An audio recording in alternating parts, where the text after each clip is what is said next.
What you hollering? We don't want to get that copyright. All right, let's start the show. Take us live.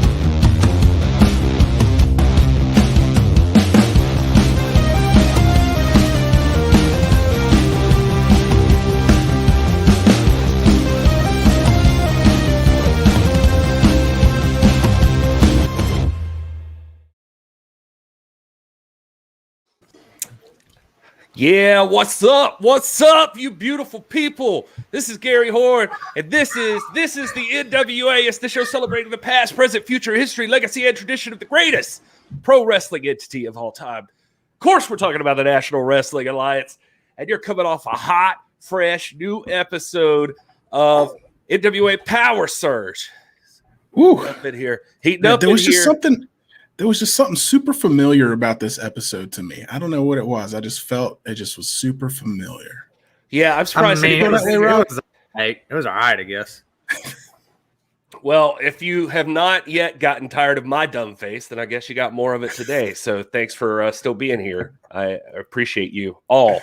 And with me, as always, thank you, my best of friends who I love too. This is Wil Martin. Hey, Will.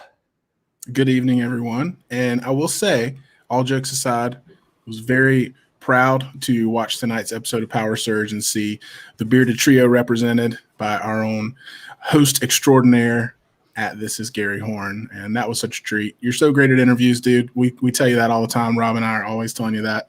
It's nice to see that put on display for a larger audience. So great job. It was a great episode. Well, thanks, Will. I appreciate that. That means a lot. And appreciate everybody who sent kind words.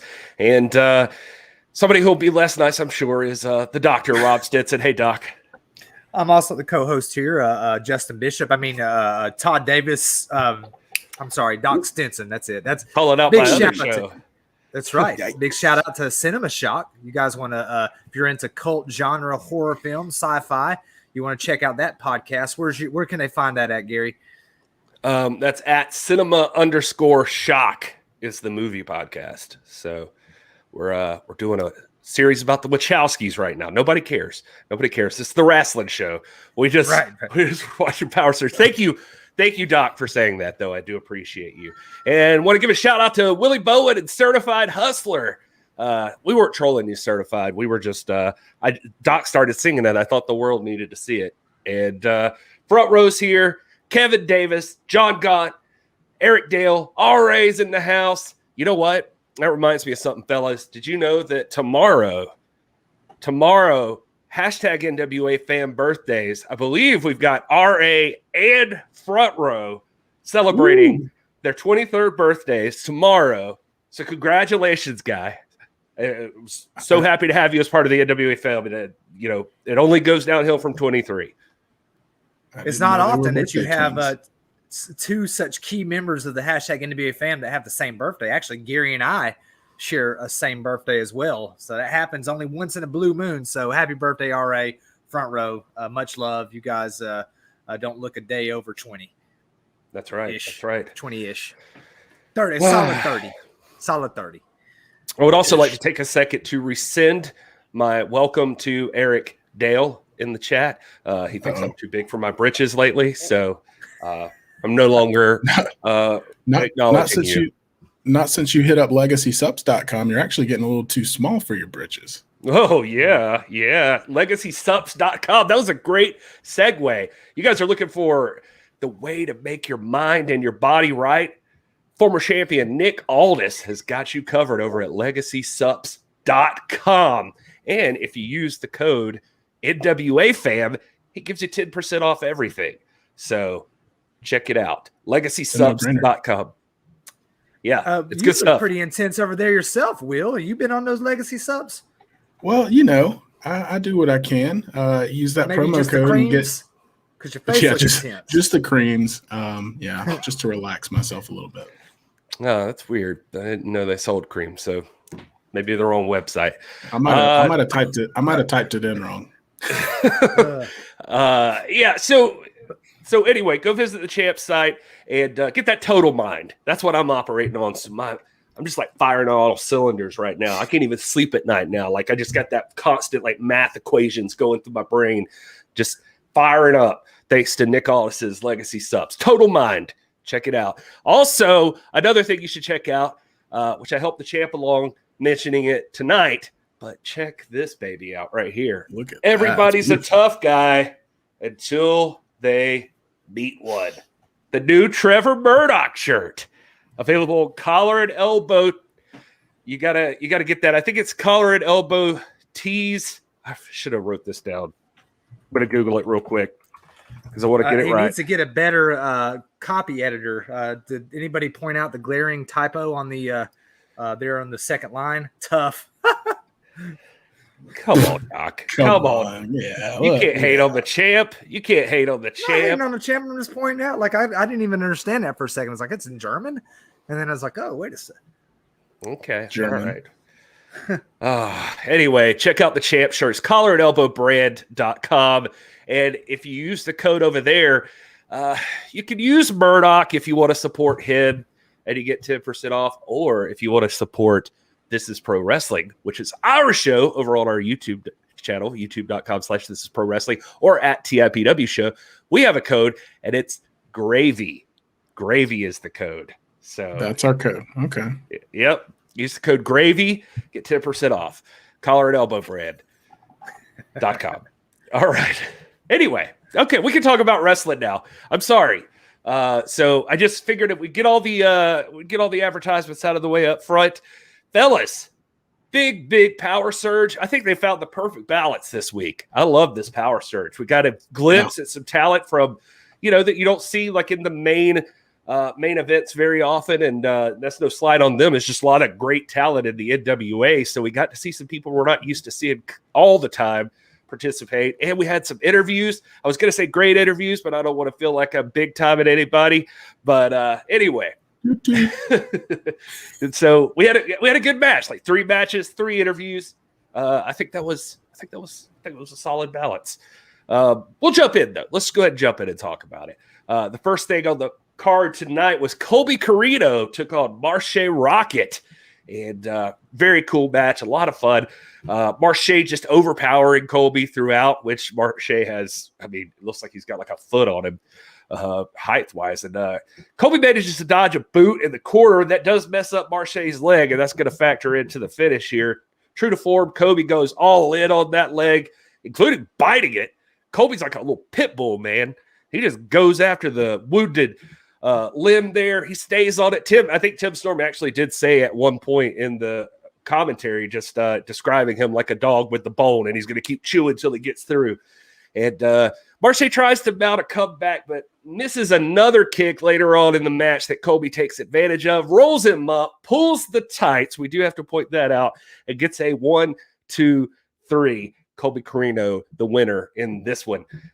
Will, I was curious, your thoughts here. I think you described it perfectly, and that was my biggest takeaway is that, Colby Corino, he's been all over the place the past couple of seasons of NWA Power, but he's been consistent in the fact that I think that's a perfect description. He is like a pit bull. He comes in, he's not scared of anybody. You got a guy that towers over him that is twice his size, like Marshe Rockett, who's a fantastic wrestler, great experience, great technical wrestler, super powerful. And by all accounts, this should have been a really one-sided match. And for a lot of it, it was. But, despite where you are on the Colby Corino fan meter, one way or the other, you got to acknowledge the smart wrestling mind to capitalize on that injured leg. And, we can debate whether or not you should bite it, but it just shows that Colby, he's been raised in pro wrestling. He's second generation, and his dad's a former world champion, and he to an extent knows what he's doing. And so, it's hard to say that it's hard to say this wasn't a complete surprise, but it's also hard to say it was a complete surprise, because when you see the match play out and you realize, like, hey, these are two polar opposites, but both of them are accomplished, skilled professional wrestlers in their own right. And Colby just happened to squeak out the win tonight. But it was a great match. It was a fantastic way to start off PowerrrSurge. I love that, we had a couple seconds of Joe Galley, and then it's like, all right, let's get to it. And we were in the ring and seeing some wrestling action. So that was really cool.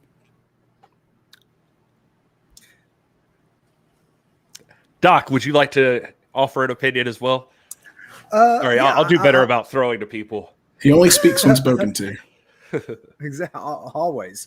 It's like a vampire. Great match. You mentioned that we get a chance on PowerrrSurge a lot of times to see talent who aren't typically showcased in the main event because of the depth of talent you have on the NWA roster. But I would say that either one of these two men should be or will be at some point main event caliber talents. I mean, let's look at first. You look at Marshe Rockett. Marshe Rockett, former Resistance Pro heavyweight champion, a title that he won from the great Joseph Hudson Josephus, ending Josephus's nearly 1 year reign. He's very capable of competing at the top level. He also brings a unique package. It's very rarely that you see a guy this big with that much agility and speed, matched with just technical skill. He really, as far as what he brings to the ring, he matches up well against anybody that I can think of. Then you got Colby Corino, who I think is very much eager to get outside of the shadow, or get out from under the shadow of his father. How often does he have to hear, oh, yes, he's the son of Steve Corino, former NWA World Champion? I think at some point he's going to flip the script and be like, no. I'm the father of Colby Corino. That's what he's gunning for. And this is a guy that's got big time written all over him. I think there's a number of championships that are in his sight. Is he going to be a world's heavyweight championship contender? I don't know. The size obviously is going to bear, some influence on that outcome when it gets down the road. But you look at someone that could easily contend for the TV championship. I think we saw what Black Jeez did in Tyrus, where he had Tyrus sort of, wobbling and off his feet there for a while. And if things had gone a couple different ways, you might have been looking at the upset of the year. Easily, Colby Corino contends with somebody like that. And you saw tonight coming in against a much bigger opponent with as much technical skill and as much speed and agility, and Colby Corino walks out with the victory. So I'm very impressed with Colby Corino, and I think the sky's the limits for him. I'm not even going to rule out world championship contendership at some point. Nice. All right. Well, nice. Well said, Doc. We appreciate your insight. All right. And next up, I got to sit down with Jax Dane this week and talk to him a little bit about his place on the roster and his pending title shot and his feud with Crimson. A lot of different things there. And I don't know. I guess you guys got to hear it, really. So I'd love to. I will say that I learned very quickly you do not say multi-time champion. He is a former NWA World Champion, former NWA North American Champion, former NWA National Champion, and former NWA Tag Team Champion. I will not miss that again on a sit down with Jax Dane. But Doc, I'll go ahead and throw it to you since I got the time to talk to him and it was my dumb face that whole time. So what did you think of the interview and what Jax said? Well, my first question is, how much did it cost you to get that interview? Because I know when I've talked to him, he hasn't charged me a dime, but he did throw that out there at the end. So I just want to know, when we go look at the LLC account, how much money is coming out there to get that interview? You could have just asked me and I'd have got you 5 minutes for free and it would have done a much better job. Secondly, I want to bring up the point that he mentions that he never lost the North American Championship or the National Championship. He was injured. So he is in very unique company because if you remember, Chris Adonis never lost the National Championship. We got people out there contending for championships right now that Jax Dane never lost. Be that as it may, when he came back from his injuries, what did he do? He walked right into the Lion's Den and walked out the world's heavyweight champion, the holder of the greatest prize in the history of the company. Now, I'll give you one good point, one good prop here, Gary. when he asked about when you're working for the most time-honored, greatest company of all time, what does that make you? And you said it makes you the greatest. And I got to say Jax Dane is one of the greatest. It's funny to me that nobody's mentioning it. It has to be Jax Dane mention this, because you're not going to hear it from Gerrymander Joe. You're not going to hear it from Gary Horne or Wil Martin. You're not going to hear it from Irish Pat Kenny, and obviously you're not going to hear it from Conspiracy Corgan. But it took Jax Dane to point out that not only did Trevor Murdoch put his hands on him nearly the same breath, he also called Jax Dane out. And I got to wonder, he may be tough, but how smart is Trevor Murdoch? We've seen Trevor Murdoch's emotions get to him before, and this is happening again. Is he playing less than careful than he should with Jax Dane? Because Jax Dane is no one to mess with. What's your shirt say there, Gary? Everybody's a tough guy until you meet one. Jax Dane let it out right there tonight. He laid it all out there. He had to be talking about Jax, because when you get backstage and you're talking about somebody who's bigger and tougher, it can only mean him. And I think he's absolutely right. I think when Trevor says that, he's got Jax Dane on his mind. So is Trevor Murdoch biting off more than he can chew? I don't know, but I'll tell you this. Conspiracy Corgan is at work again. For some reason, he's got to protect Trevor Murdoch. And how's he going to do it? He's going to stick Jax Dane in a steel cage against Crimson. He's going to stick Jax Dane in a steel cage against Crimson. I'm sure he wanted to do that with Nick Aldis against Trevor Murdoch in St. Louis. It didn't happen. Thank the Lord. I mean, of course, things didn't work out the way I wanted it to anyway. But he is softening it. It seems clear to me that he's trying to soften up Jax Dane for this inevitable clash with Trevor Murdoch. I've got lots more to say about this, but probably another time is a better place for it.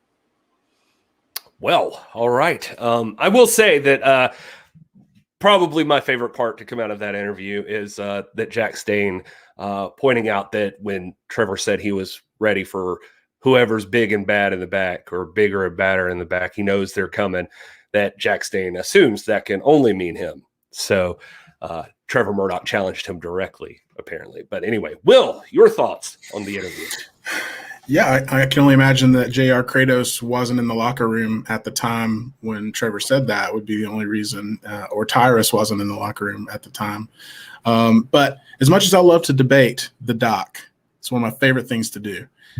There's a few things that you can't debate. One of them is Jax Dane's accolades, his championships that we've listed off and that he made sure we were fully aware of. You can't debate that he is one of the biggest, baddest guys on the roster, and you can't debate that he has a title shot, and he earned a title shot as part of the winning team of the Champions Series. And, all that being said, you can't, and Trevor talks about this, and we've heard him talk about it before, he's got a target on his back. He's aware of that. And I think he knows it's inevitable. I don't think it's news to anyone or to him that a clash with Jax Dane, and you guys even talked about it. I'm sure we'll get to it later in the show when we talk about your sit down with Trevor. But, Jax Dane is a scary guy. Gary, you were talking to him one-on-one. I don't know if you were shaking a little bit or if that was – that's a scary guy, even if you're talking to him virtually, online. He's a tough guy. He's a scary guy. And he's not to be taken lightly. That being said, the only thing I will disagree with is Rob, I don't think that Trevor Murdoch's taking anyone lightly. I don't think he's being flippant, and I don't think he's letting his emotions get the best of him. I think he's holding and carrying the full weight of the 10 pounds of gold in the same way that Nick Aldis has talked about in the past, respectfully, that you got a target on your back and everyone's coming for you. And it's not a surprise when anyone in that locker room says, I want a shot at that. The biggest, toughest guy back there, all the way down to whoever's back there. So that's the only part of what you said that I don't know if I'm fully on board with. But as far as Jax Dane's concerned, that's a scary guy, and he's got every right to be in the ring with a world champion, as a former world champion. And I do think it's inevitable that we're going to see him and Trevor Murdoch clash. Will it be soon? Will it be a year from now? We don't know. We'll just have to wait and see. Doc, did you want to follow up on that? You look like you were just chomping at the bit there. No. Basically, Will endorsed virtually everything I said, so I'm not going to nitpick about the small little minor comment he made at the end. The bottom line is Jax Dane is I've the learned world's this. heavyweight champion. There's no doubt that he's going to be a 2-time champion, and it might come on Trevor Murdoch's watch. That's all I'm saying. Yeah, the only other thing we got to mention there is just to really cover it is steel cage match coming up on October 24th. That's on a Sunday. Jax Dane versus Crimson. I know you brought it up, Doc, but just to establish Oak Grove, Kentucky, you can still get tickets right now. By Any Means Necessary is the name of the show. It will be taped, and so I don't know that it's live broadcast, but it will be taped, so you'll be able to see it. I know that it'll be a part of some sort of package the NWA offers, but it would be cool to be there live for sure. You'll be a part of that experience. Nothing like going to see the NWA live, so make sure you check that out. And that steel cage match, once Crimson and Jax Dane are locked in a cage together, it's going to get ugly real quick. And I, for one, can't wait to see it. We will be there, and we hope you guys will be too. All right, moving on. Joe Galli got to sit down and talk to Kamille, who we last saw. She attacked Melina at the commentary position, and a brutal attack at that. Joe asking why that happened, and Kamille quick to point out, you guys were talking about I'm entitled with the title, that whole thing. She said, that wasn't just Melina, that was all of you, but Melina's got to learn that you don't sit up there and you talk crap about somebody without some repercussion. Joe asks if she's threatened by Melina. Kamille very, very quickly says she doesn't even remember Melina winning a match, so I don't know. I don't see her as a threat. You don't talk about the champ. And they said I think Joe asked her if Melina were to challenge her for the world's championship, the Burke, would she accept that challenge? And Kamille says that is not a challenge, and whatever, bring it, Melina. So I guess I'll throw to you first on this one. Will, what'd you think about Camille's words here in the interview with Joe Galli? Well, I don't have anything to agree with Doc yet on because he didn't get to go first, but I can pretty much guarantee we're probably not going to agree on anything. Kamille was a little in the dark as to why people are calling it a blindside, that she blindsided Melina. We were all watching. We all saw it happen. It's the literal definition of a blindside. She came from behind her and attacked her with no warning. To me, that's just not a respectable way to go about it. I get what she's saying about, hey, if you're going to talk about me, you got to back it up.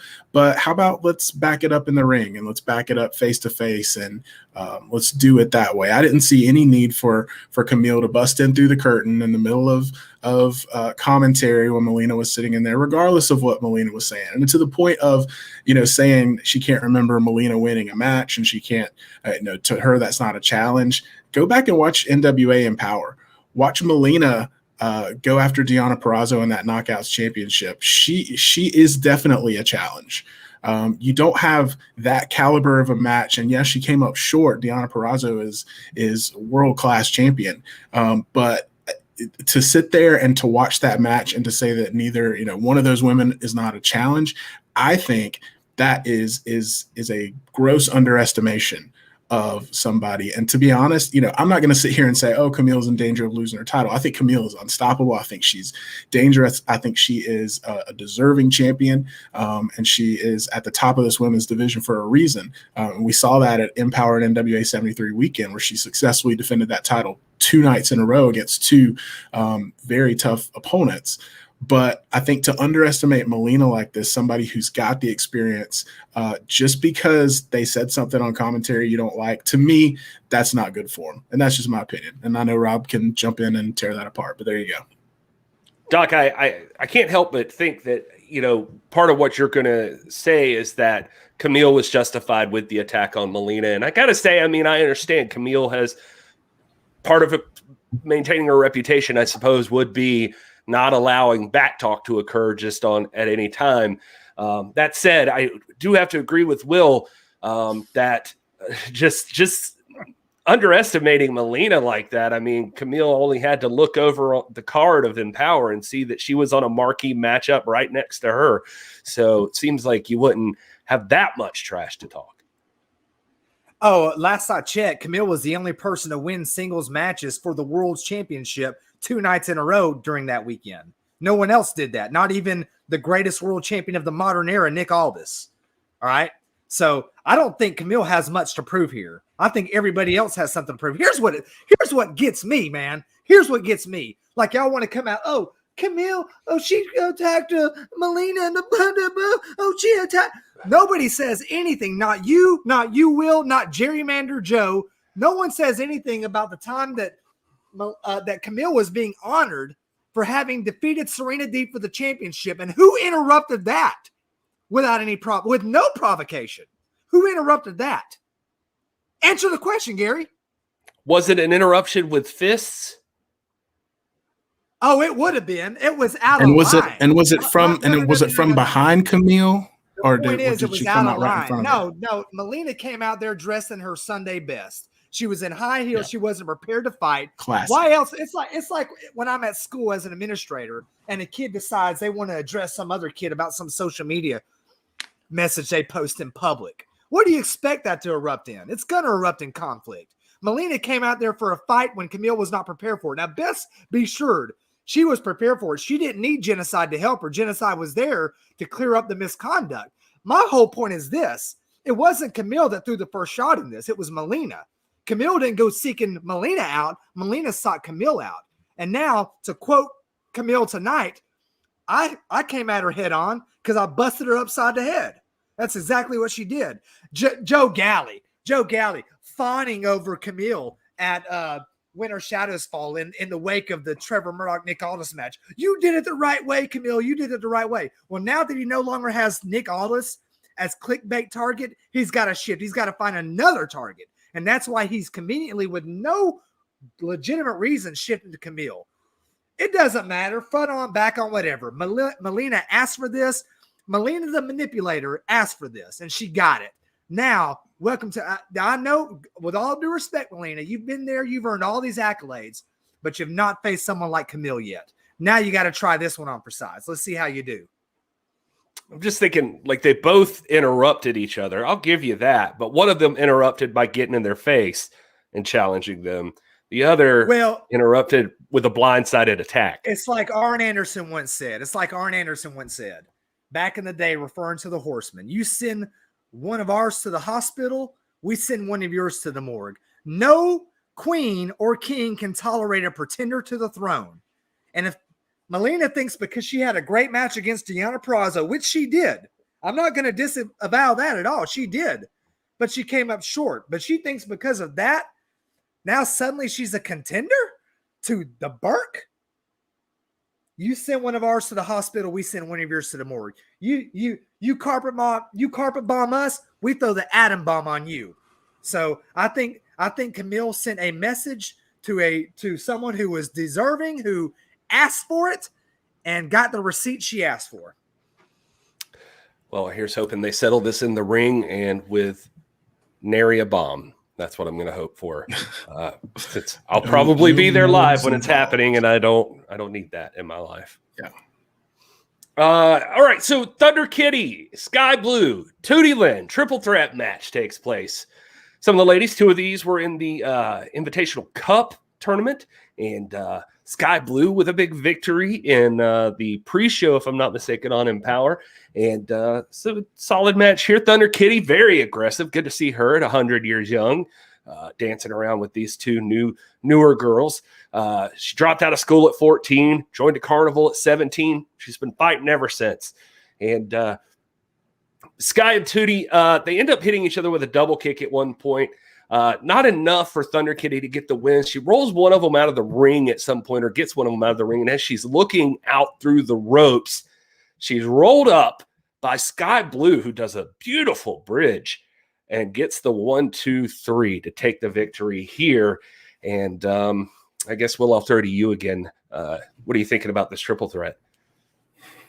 It was a great match, and I think this was, as you mentioned at the top of the show, this was another one of those matches where you get to see three people, and we always have to mention this. I hate that we always have to say this, but whether you're a fan of triple threat matches or not, it's great to see that there's so much talent in the NWA, and you're talking about ThunderKitty, who made her NWA debut at Empower in the Invitational, and you've got Tootie Lynn, who also made her debut and was the first entrant officially into the NWA Women's Invitational, and made her mark, had a great moment there with her family, and then she's been able to continue to show up on Powerrr and have some great matches and work her way, up the ladder and into the NWA, and she's fitting in great. So to see these three in there together, and Skye Blue coming out with the victory. I mean, Skye Blue has been in the NWA longer than these other two women. I don't know if that was a factor necessarily, or if it was just she was at the right place at the right time, and that's a lot of what triple threat matches entail. It's just being in the right place at the right time and being the one that's on top when somebody is down for the count.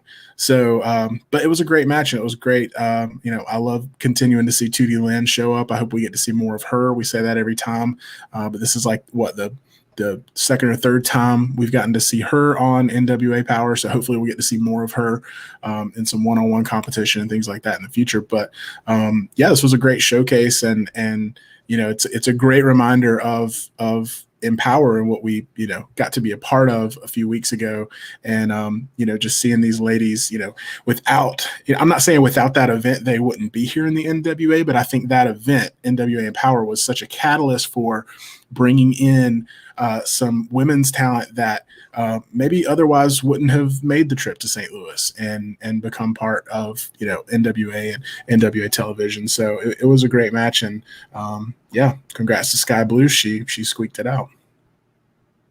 Doc, how'd you feel on this one? Like Will, typically I'm not a big fan of triple threat matches when there are stakes involved.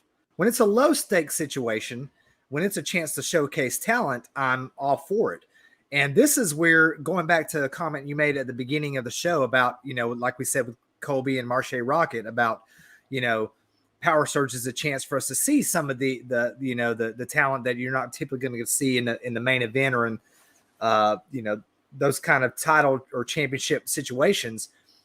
When it comes to Skye Blue and Tootie Lynn, man, again, I think these are two women who very much are going to emerge in the title picture.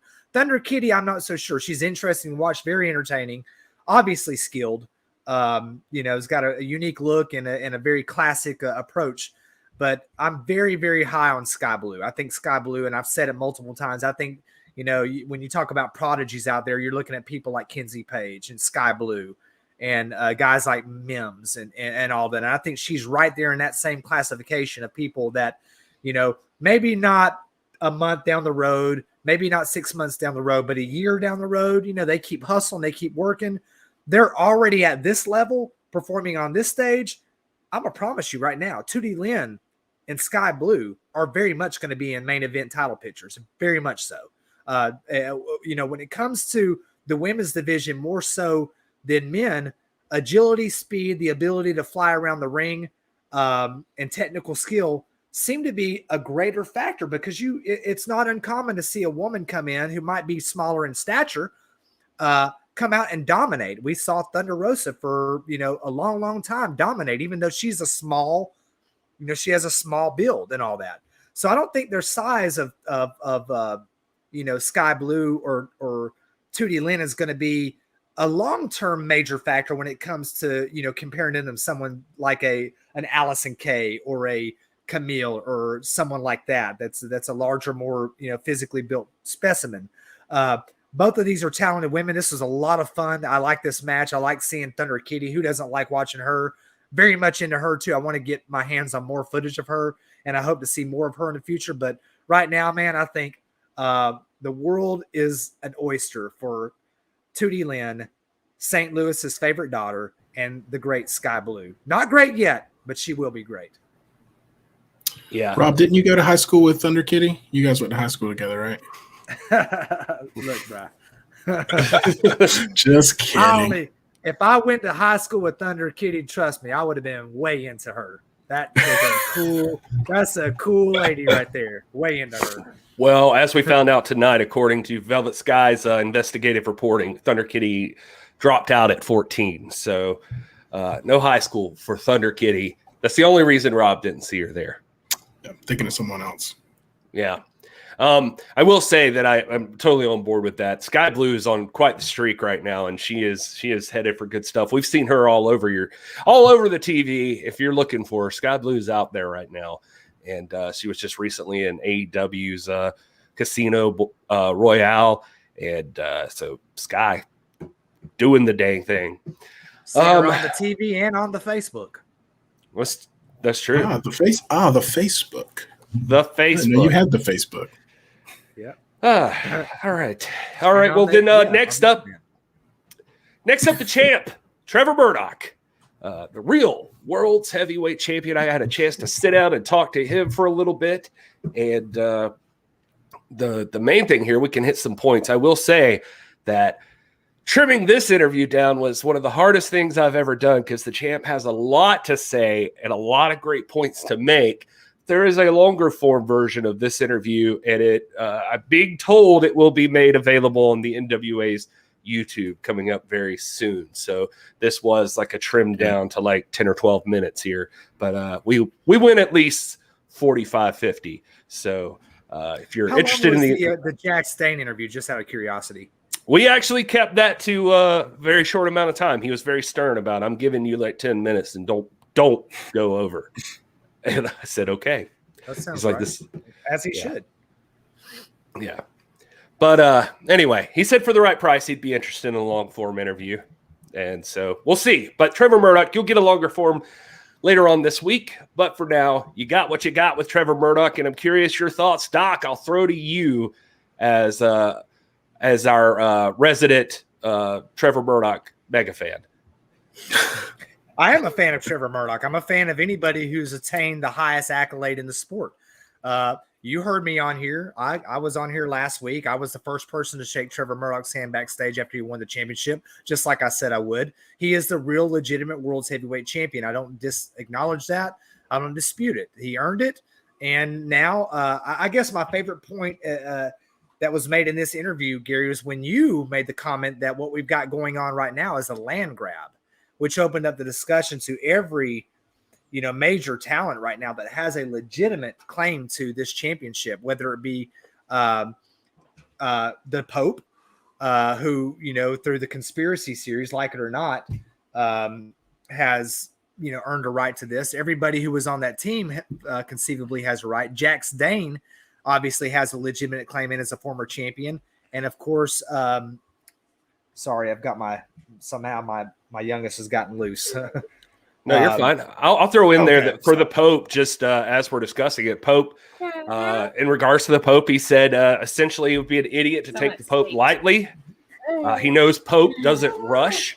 He doesn't rush into things. He's calculated in what he does. Says he'll come out of nowhere. He's not going to be sneaky about it, but at some point he won't be paying attention, and Pope will see that, and that'll be the time he attacks. And with Jax Dane, he said he caught him off guard. We talked about the eye-to-eye moment they had, and Jax Dane, he said Jax Dane caught him off guard because everybody's, I love the line, throwing punches in bunches. And all of a sudden, Jax Dane turns to him, and he wants to put the scope on his forehead. He said part of being the champ there is he's not letting Jax gain ground. So they have the standoff. And lucky for Jax, according to Trevor, Cribbs has stepped in, and they didn't have to quarrel. Right. Then you've got the one contender I think that matters most, the one inherent contender, which would be Chris Adonis right now. Well, let me make a caveat. I think the one inherent contender has to be Nick Aldis. Nick Aldis, if history matters at all, and if we look at the bylaws of the company and the founding 9 principles going all the way back to the founding of the company and in Waterloo, Iowa in 1948. And even before that, there's been a long-standing tradition that the outgoing world's heavyweight champion is entitled to a rematch. That doesn't seem to be on the forefront right now, but that exists. Okay. So I don't want people to lose sight of that prospect. I don't think we've lost, that we've heard the last of Nick Aldis when it comes to world's heavyweight championships. But that's for him to determine. I mean, he's got to get his mindset right, and he's got to, refocus and reorient and all that. But I think that notwithstanding, to me, the inherent one The one that has the most legitimate claim of all is the one who legitimately is written in the bylaws, and that would be your constitutional number one contender, Chris Adonis. Now there was mention made of him, but conveniently Trevor Murdoch kind of glossed over that like just another byproduct of the fact that you're you've got a target on your back. And so, yeah, we can mention this one along with all these other contrived contenders that are contenders. Wait a minute now. You give the champ a little credit here. He is the one who he brought Chris Adonis up himself and talked about the exact same thing that you're saying. You're basically parroting the same thing that the champ said, that in the bylaws, Chris Adonis is the number one contender. I mean, there's nothing about what you're saying that's not what the champ said. Right, except there's a difference between form and detail, right? Yeah, did he mention it? He mentioned it. He got it in because he knew if he didn't, I'd bring it up. All right, because Gerrymander Joe's not going to bring it up. Will's not going to. You're not going to. So he brought it up because the champ is a tough guy. Like you said, he's a tough man. And he's, whether you like him or not, the man's earned it and he's an honorable champion. I'm not going to dismiss that. I'm just going to say that right now, he's a champion. He's earned the right to have some prerogative to choose the pecking order. But I doubt that Chris Adonis is going to be right there in the forefront of the pecking order as he should be. That's all I'm saying, Gary. Don't try to read too much into my words. I'm just pointing out what everybody else is thinking, but very few people will say. Feel free to jump in, Will. I'm just sitting over here questioning. Like, I've only had 2 beers. I don't know, Gary, why you're so blurry. I couldn't get focused again. I was trying. There you go. I saw you kind of doing your little. I was like, trying to move around and get that autofocus to kick in. No.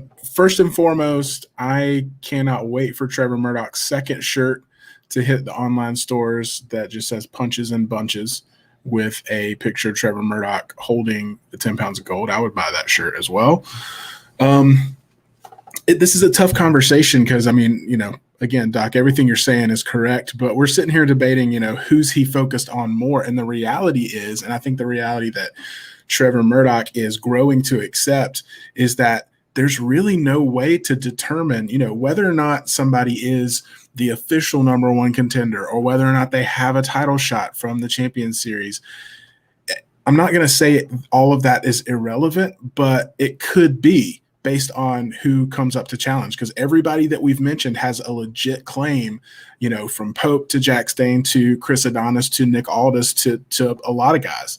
So it's not that he's necessarily under or overestimating anybody. It's just that he can't have his blinders on. He has to have that wide angle lens and be looking at every single person in that locker room as a potential contender.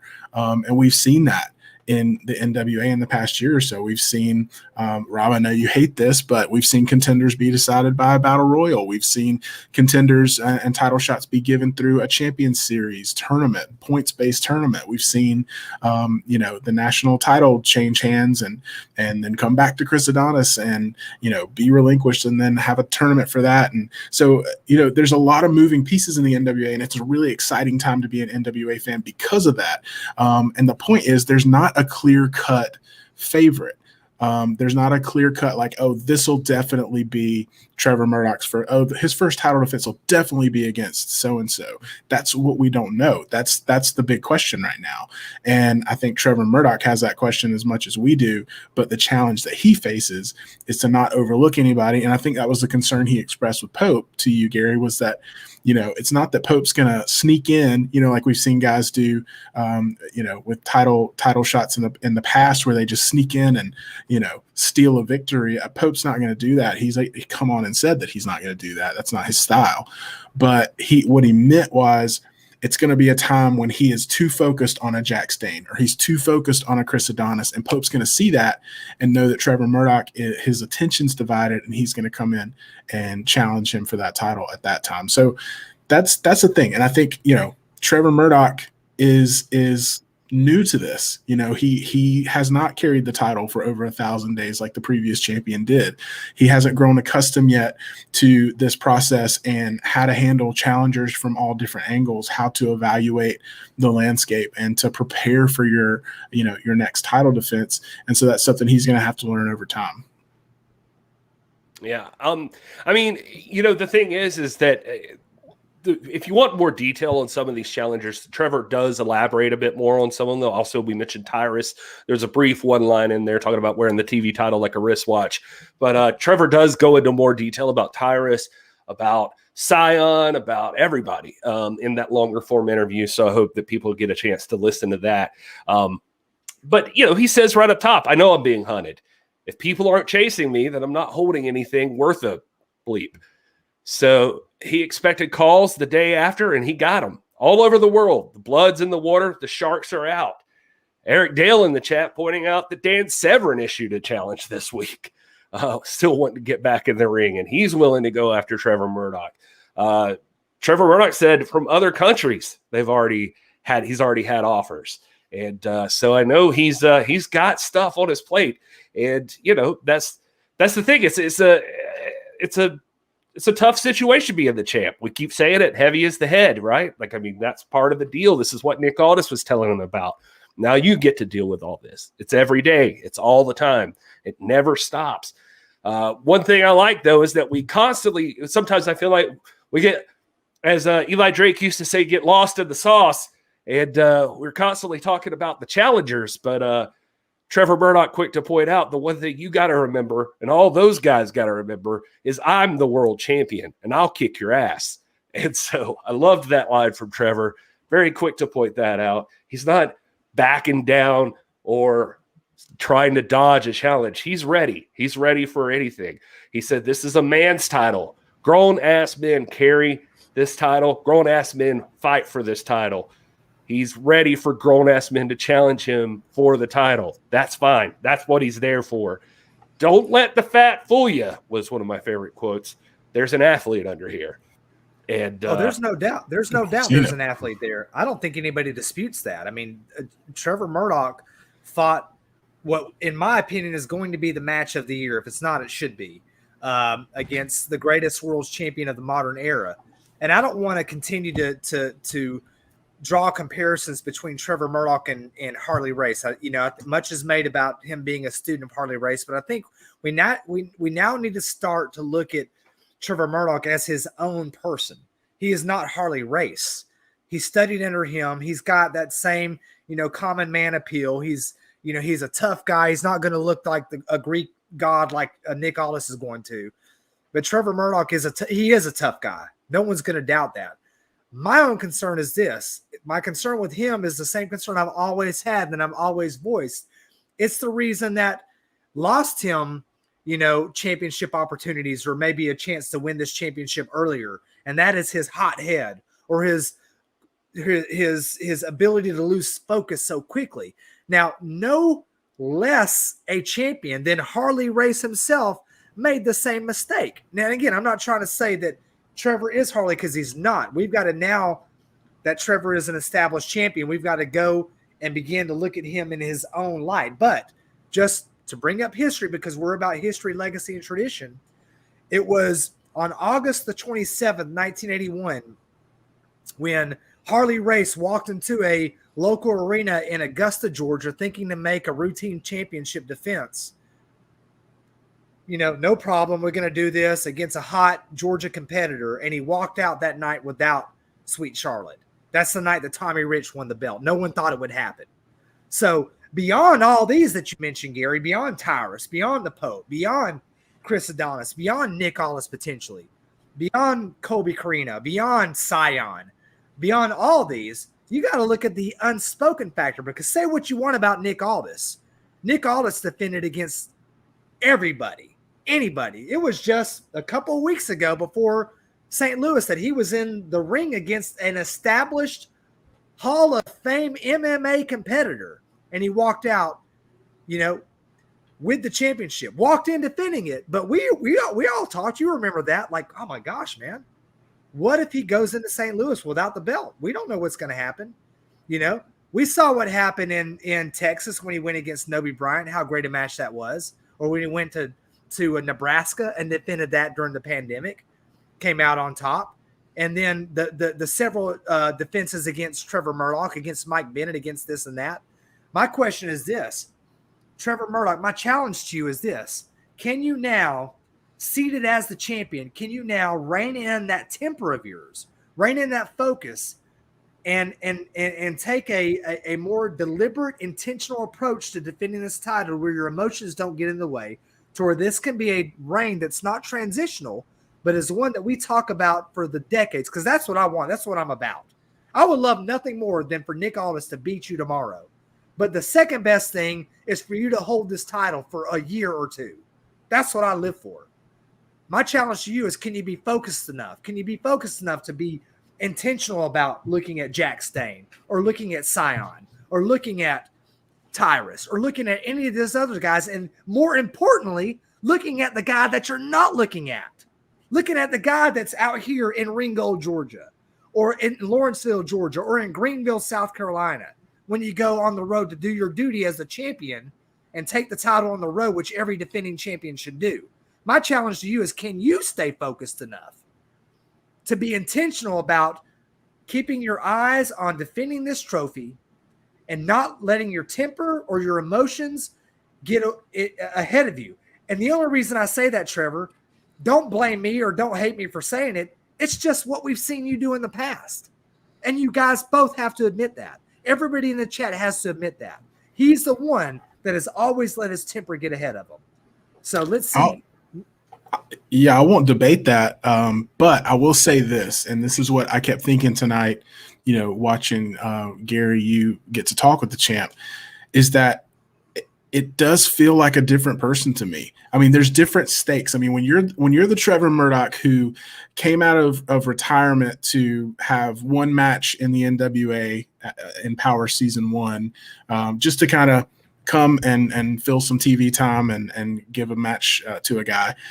And then you evolve from there into a national champion like he did, and then into contending for the World's Championship. And I think what we were seeing over the past several months that was culminating at NWA 73, I don't dispute what you're saying at all. I think there was a lot of emotion involved in that. I think when you're chasing something, there is a lot of emotion, and you're coming from a place of wanting something so badly.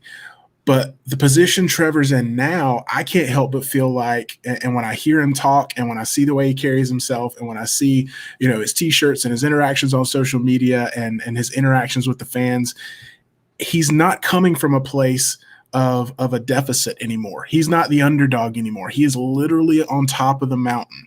He is the world's heavyweight wrestling champion. And that is something that he's been chasing his whole life. And I don't think he's overlooking anything or taking anything too lightly, but I think that he is starting to accept the fact that he is the guy.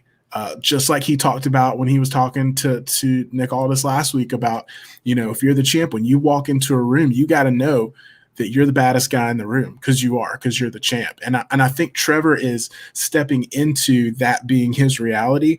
And I think when you start living in that reality, you don't have the issues that you're talking about, Rob, because you're right. None of us are denying that that's happened in the past, that his temper or his emotional, drivenness has cost him previous shots at the title and previous opportunities. But the reality is, where we sit right now on September 21st, 2021, Trevor Murdoch is the world's heavyweight champion.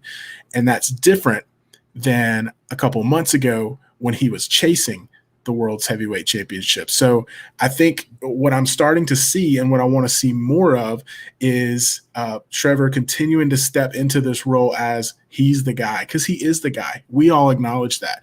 Anybody who knows anything about wrestling and is a fan of true professional wrestling and is educated about history and what pro wrestling really is, understands that Trevor Murdoch is the guy. We saw an awesome article come out this week, and I think the NWA shared it on social media, about someone just talking about how big of a deal it is that Trevor Murdoch is the NWA champion. And the wrestling world knows that, and and acknowledges that. So if Trevor can step into that as his reality, I don't think we're going to have those issues you're talking about. Well said, guys. And yeah, we want to. What I'd like to know is, I'm curious, and Trevor's temper is obviously a point of discussion. I see Roy Caps talking about it in the chat here, and a lot of people with opinions. I'm curious, who do you want to see as the next challenger for Trevor Murdoch? Who do you think deserves that spot? I can't get focused again for some reason. But anyway, I'm curious. So we're going to run over this last match, and then we'll throw to the chat at the end like we always do, and just see what you guys think. Who do you want to see compete with Trevor Murdoch? That'd be my ultimate question. Let us know, because I'd love to hear you guys' thoughts. I see the discussion about Dan Severn and so many others. You got Adonis, you got Scion, you got Tyrus, you got Jax, of course, and then Colby Corino still waiting in the wings, and of course the Pope. Is there somebody else that we're not thinking of? And one of these two men could be the person. Black Jeez or Mims, who took on each other in the main event on PowerrrSurge tonight. Good a chance to see these two newer guys compete. And they really went at each other. I enjoyed it. Jeez doing his best, but Mims is a freaking boulder, man. He's just so strong, as aggressive as Jeez got. He tried to be vicious, and that was the only time he seemed to be able to get an upper hand. But unfortunately, Becky Phillips, I'll say this too, she gets loud with Jeez. Like she's in his face, like, get off him, stop gouging the eyes, all of that stuff. Jeez ends up hitting a big flatliner, goes up top, but misses. And then Mims, as Jeez is coming back at him in honor, I think, of Arn Anderson's birthday yesterday, hits a beautiful spine buster on Black Jeez.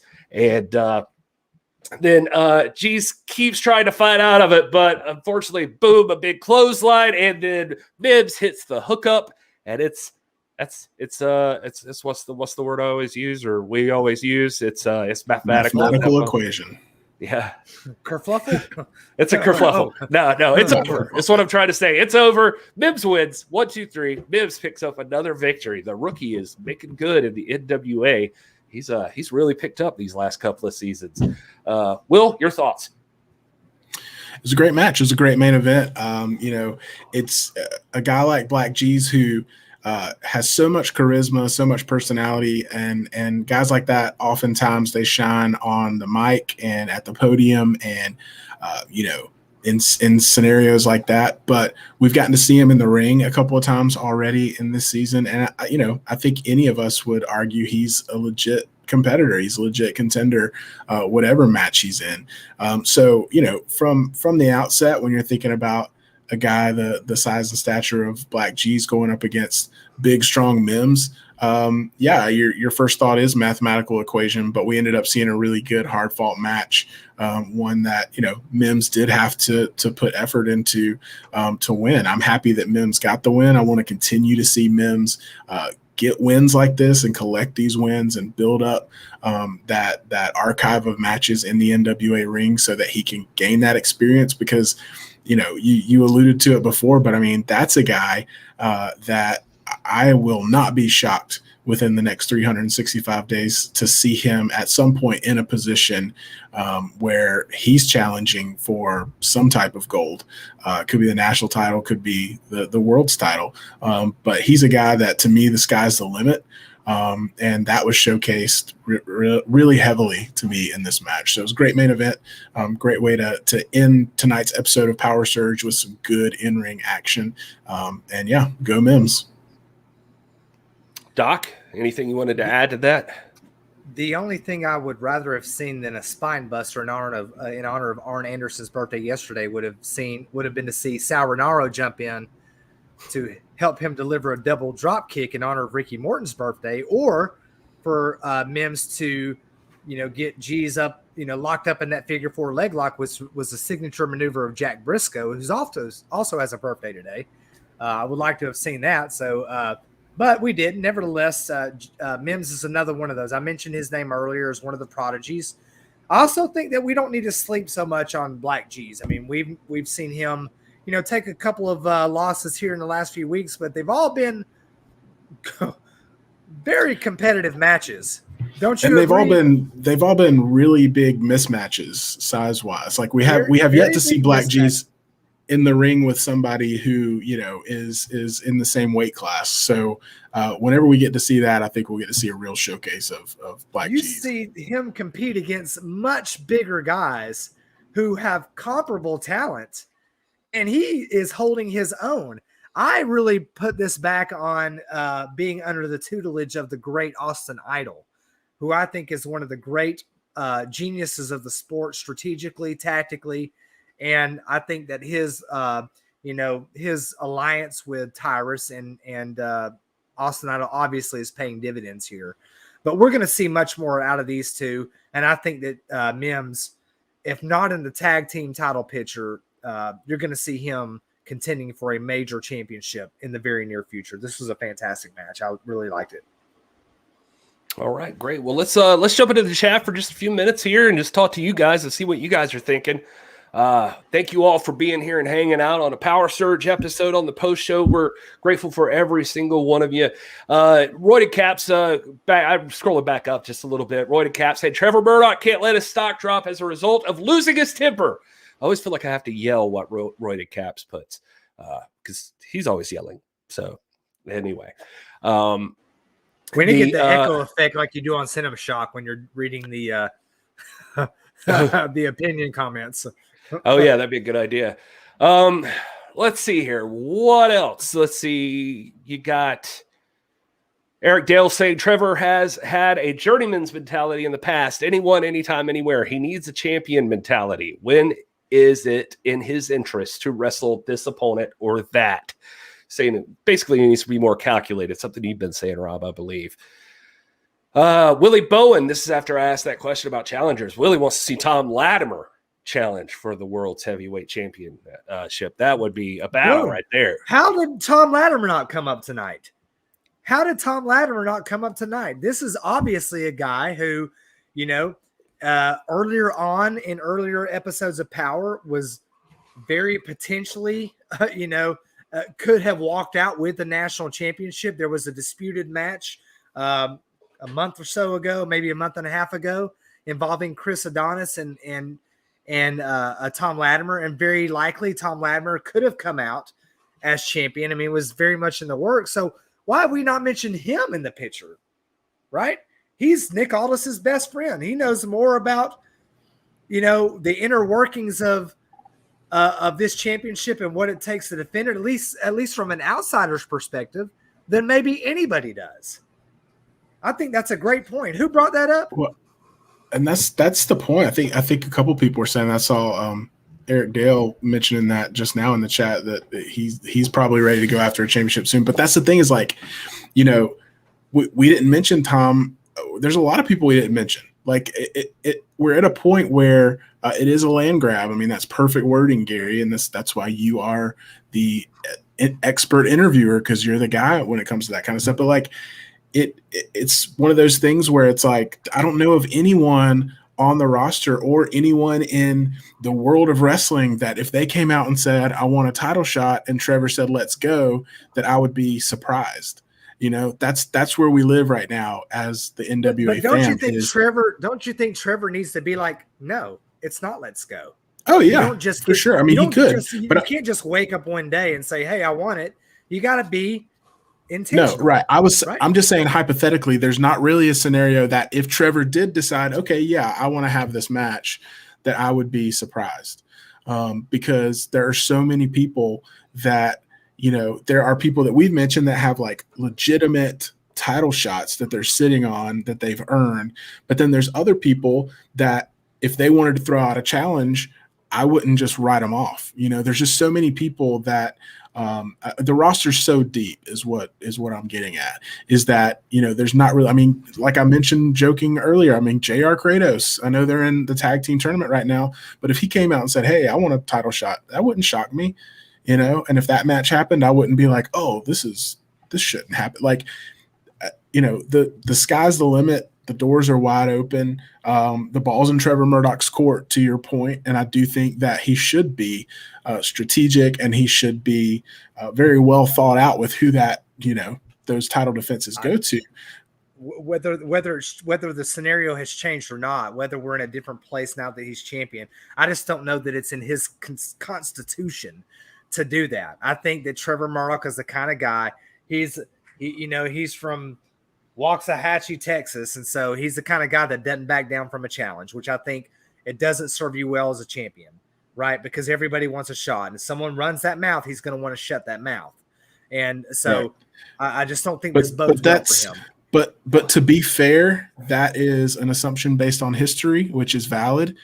But until we see that first challenge and see how he handles it, until we start seeing multiple challenges to him as a champion and him just taking on, all challengers, I don't know that we can rush to that judgment. I agree with you. I mean, if past, is going to shape the future, then that's a likely scenario. And I understand that about his personality. But again, I truly believe the script has flipped for him. And I think that for the first time in his life, he's on top of the mountain.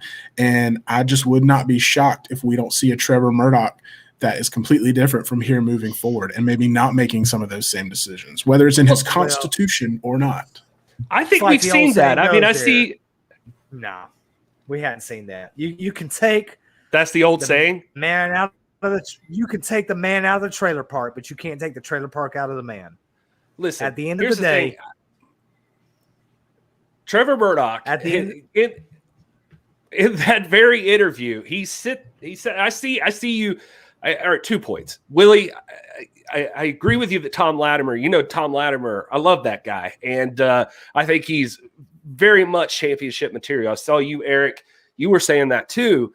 And the thing is with Tom is, as much as I like him and as much as I think he's a challenge for anybody, for any title, let's not forget who Trevor Murdoch defeated for his team to win the Champions Series. He already pinned Tom Latimer in the middle of the ring, and technically twice now in the middle of the ring. So I think Tom's he's going to have to work a little bit to get to that point where he's challenging Trevor Murdoch. Trevor Murdoch defeated him right. Oh, that's cute. That's cute. I'm just telling you. As far as the lineup goes. You know who pinned Trevor Murdoch? You know who pinned Trevor Murdoch right in the middle of the ring? No dispute. Nick Aldis and Chris Adonis. Okay, so if we want to play that game, let's just just draw out a name. You're talking about the best athletes in the world. They've all beaten each other, Gary. That's a non-point. This is a point about the scenario. Look at your shirt. Look at your shirt, Gary. Willie, the new world's champion. His first shirt, when did this shirt come out? A week ago? It wasn't. Listen, I'm willing to be wrong here. I see you, Nani saying it. I'm a tough Willie guy. saying it. That's what Trevor wants to be. Eric saying it. Everybody wants to see Tom Latimer. I'm for you with Tom 25 days. That's what happens with tough guys. They lose the championships in 25 to 50 days. You don't even sound like the same dude who had every kind of qualification for somebody to step into the ring with Nick Aldis. I mentioned one thing for a guy who's got a line of freaking competitors, and I mentioned this one thing, and all of a sudden you're up in arms again. Don't talk to me with your bias of Strictly Business anymore. All I'm saying I'm biased. I'm biased. You've always been biased. That's the yes. point. Oh, yes, you are biased. Everybody knows it. Turbo knows it. So distorted. Wrestling with the MMA knows it. Half of these people in the chat are saying, man, I may not like him, but Stinson is speaking facts, which is all I deal in is facts. Certified Hustler knows it. He's in there just talking crap and being an ass. You know you're biased. Don't say that about Certified Hustler. First of all, that man brought me pizza. We burnt down St. Louis together. He just called you flat like a fountain soda. Yeah. He's talking about my 6-pack. It's flat like a dog on iron board, baby. 6-packs aren't flat. I mean, it's got ridges in there. I don't know. Let's look at some of the other ones in the chat here. Front Row wants Trevor versus Genocide. So did Todd Tomerlin. I wouldn't be shocked. Again, there's so many options. Shout out Brian Rosa. Good to see you, buddy. Also, let's see. Eric wants to know, could Tim Storm challenge for the title? He lost the stipulation to Nick Aldis that he could never challenge again, but since Nick is no longer a champion, it's funny, Eric. I was having this same thought earlier in the shower. I was just thinking about Tim Storm and thinking about, could he still challenge? I bet you that if the situation were to occur, Trevor Murdoch would not hold him to that stipulation, guaranteed.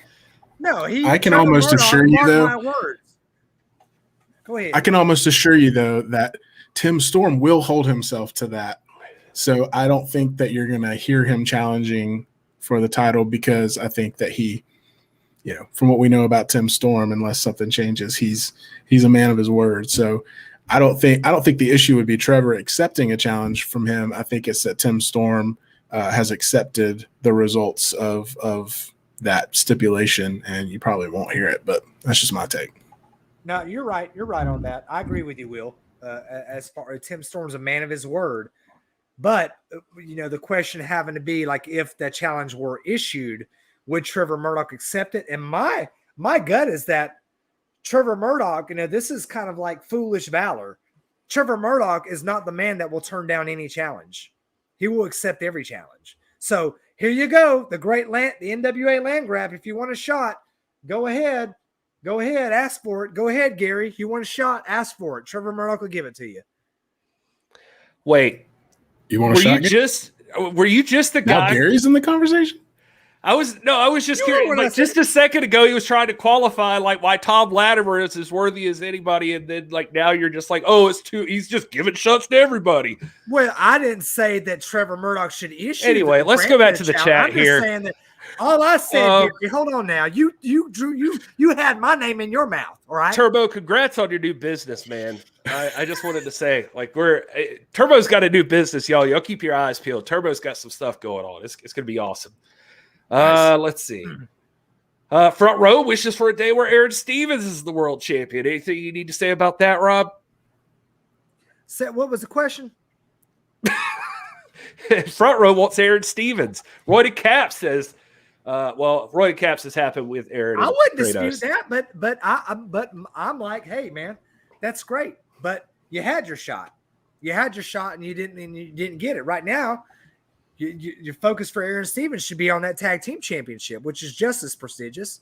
But I don't think if you're in the NWA, especially if you're in the heavyweight division, you're there because you're the top tier talent in the world. Every single one of them has a legitimate complaint, which is or challenge, which is what are you complaining about? Hold on now. Let me finish. Tom Latimer has a legitimate. It's not on the. Why are they in it? They're in it to challenge for it. But when you get to the champion, your perspective is different. Like if I'm a talent in the NWA, if I'm a wrestler working, and I'm in title pictures where I'm trying to work my way up, obviously, yeah, Doc Stinson's going to challenge for the belt. But now, if I'm in Trevor Murdoch's spot, my interests become different. See, that's the difference between me and you, Gary, is you can't be objective. Like, I can put myself in Trevor's shoes, and I can put myself in Trevor's shoes. And I'm just saying, look, Trevor, if I were you, I would drown out all of these challenges, and I would focus on the one. Right now, you're the one that's got the belt. I would get my team of lawyers right now to go to the courts and say, look, all this, I can get it at any time, just arbitrarily. I would go and challenge that and say, no. You got to have – you make the challenge, and it is up to me and to look at the list of contenders and to take them in a pecking order. We have to establish a legit pecking order. That's what I would do. But will Trevor do that? No, he won't. He'll answer the legitimate gripes of every single person out there, and he'll issue a challenge, or he'll grant a challenge to Chris Adonis, who is deserving, the most deserving. He'll issue a defense to this person, to that person, to Jax Dane, who I think is also deserving. He'll answer your challenge. He'll answer Will's challenge. Heck, he'll answer Certified Hustler's challenge. That's the kind of champion that we're going to see, or championship reign that we're going to see under Trevor Murdoch. No discipline. This is a byproduct of the Conspiracy Corgan era, of the Conspiracy Corgan series. It's opened up Pandora's box to everything and anything. No discipline, no coherence. It's just, it's everybody has their own way. Title shots for everyone. That's Certified Hustlers in the chat trying to arm up everybody to go talk to Conspiracy Corgan about you. So that's what I have to assume is he's strictly talking about you. Thanks, Certified Hustler. We appreciate you, buddy. Let's see. Todd Tomberlin wants the Pope. James Lawrence wants Murdoch versus Hammerstone. Hammerstone! Anyway, I shouldn't yell that too loud. This is not MLW chat. Just FYI. NWA only here. Nani says, Cowboy hasn't been back long enough to really deserve it, but I'd love to see Murdoch versus James Storm too. Well, Murdoch's or James Storm's really shooting for that national title right now, and all it takes is him beating Jedias, and he's right back in the mix. So it won't take much for the Cowboy to be a challenge for Murdoch. And man, that just sounds like a fight. James Storm versus Trevor Murdoch. Let's see here. What else? Nani makes a great point, Doc. No discipline. He hasn't even accepted a single challenge yet. He is disciplined. And that was my point. There's been a long-standing tradition within the NWA that there's a little bit of after you win the championship, there's about a week or 2 week period. We're at the end of that now. So you're going to start to see Trevor Murdoch more active in the ring. But what we've seen so far is not uncustomary. Any historian, James Lawrence will tell you that much. So don't throw that at me. It's going to happen. Trust me. Well, Front Row says in their hard disagree with Rob, challengers for an NWA title have to be worthy. Aldous said so, and I believe it.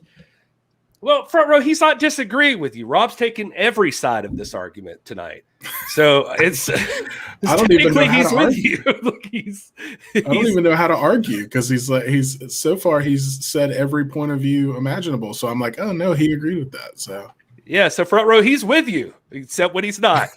And he's with me, and he's against me, and he's with you too. Oh, good stuff, guys. We got a tag team tournament going on. I don't know if y'all remember this, but this is going on. I'm super excited. Oh yeah, tell us, chat room. Who do you think? I am ready for this to pick back up. It was a great episode of PowerrrSurge, but you guys know me. I like to see some tag team action, and did not get that this week. So I'm excited to dive back into this tag team tournament next week. And I haven't seen the actual match card yet, Gary. You may have some insight, but I know we still have Colby and JTG versus Hawks Airy, and then that'll give us the final 4 teams. So that's exciting. We've already got the Big Strong Pals, Stevens and Kratos advancing. And this is shaping up to be a hell of a tournament. And, La Rebellion, if you guys follow them on social media, they've been taking those NWA tag team titles all across the world. And they've been competing in a bunch of different rings, a bunch of different promotions, as NWA champions should. They've been representing us well. But at some point, this tournament is going to culminate in a title match for those tag team titles, their first title defense. And I'm anxious to see. So, yeah, who do you guys think? Who do you guys think is going to the finals? Who do you guys think is going to come away with a tag team title shot? Is it Stevens and Kratos? Are they going to turn around and earn their way right back into that title picture and try to regain those belts? To me, if I'm looking at this list, just my gut says that the End is the team to beat. I think the End is they're monsters, and they proved that against Clearwater and Scion. And I think they're gonna be the ones you got to look out for in this tournament. But love to hear what everyone else thinks. Turbo's with you on that one. He thinks the End is they're the winners here. Yeah, that's going to be good. Royded Caps took it back, so I don't know. He said he was a Rude Dudes dude. Oh, I guess he probably saw that Rude Dudes already out. Jedi thinks Colby and JTG. According to my notes, next week on Powerrr, you'd have a Colby and JTG versus Hawks Airy match. That is next episode of NWA Powerrr. And also James Storm versus Jedias is happening. And I think I even have marked here that Trevor Murdoch will be in action. And and Allison K versus Genocide. But yeah, so you'll get that last semifinal round there, or quarterfinal round. And then we'll get to see who our last 4 remaining teams are. So it could be Hawksary versus the Big Strong Pals, and the End versus Aaron Stevens and Kratos, or Hawksary or JTG and Colby. Sorry. Whoever wins that match versus the Big Strong Pals is what I'm going for. So anyway, looking forward to that. Todd says, so many good teams. I'm toward either Colby, JTG, or Stevens and Kratos. That's a good possibility. Man, I love JTG, and Colby's aggressive as hell. I'm curious how they're going to work together as a team. It's going to be interesting to see how they play together, especially with Hawksary being a team that they're, the father and son duo. It feels like the chemistry will be more there, but I don't know. There may not be two guys that are more on fire right now than guys like JTG and Colby Corino, who are hungry for gold. Right. They're hungry, man. But after listening to Kratos address Aaron Stevens the week before last, gosh, it's hard to pick against them. I got to go with Wil. I really like the prospects of the End. Very high on them. But right now, if you pin me down, I got my money's on Stevens and Kratos to walk out of this. They've been there. They know what it takes. I think Kratos is finally, we're seeing like what his intentions are. We're finally getting into his heart and into his headspace. We've not seen that before. And obviously we saw Aaron Stevens say that he's got decisions to make, and he's got, and I hope part of that decision-making process is focusing in on the prize, which is the most prestigious tag team championship in the world. Yeah, no, totally agree.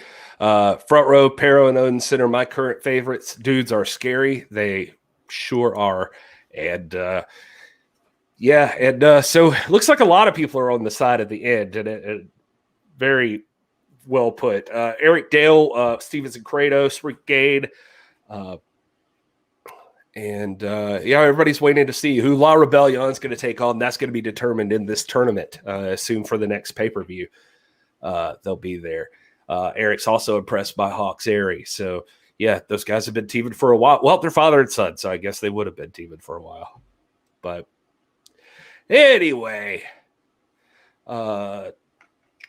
let's see here. I guess that's going to be it for tonight, guys. We'll wrap this thing up. We've been going for a while. Roided caps do not feed the doc. Saying doc's correct again. No, you can't go with that. We've had fun with the doc. I've loved seeing you guys in the chat go after the doc. That's been a lot of fun to look at. And we love you guys. Thank you guys so much for being here in the chat. We appreciate you. Make sure you like and subscribe to NWA YouTube if you haven't already. You can also hit up youtube.com/thisisprowrestling for our other YouTube channel. We're looking for a big relaunch soon. I guess I don't want to say too much out of turn, but that's coming back. And we thank you guys so much and for being so participatory in here. And yes, Certified Hustler, we saw your request for the 15-minute segment on YouTube. You are boosting Doc's ego, and we appreciate that. Thank you so much. And anyway, thank you, Front Row. Thank you, Turbo. Thank you, Certified Jedi, Roided Caps, Willie Bowen, Eric Dale, Todd, Bobby, Nani. Did I say Nani already? Nani, you've been one of my favorites today, Nani. Thank you. And Jedi, everybody, thank you so much for being here. And you guys take care. And until next time, you enjoy your great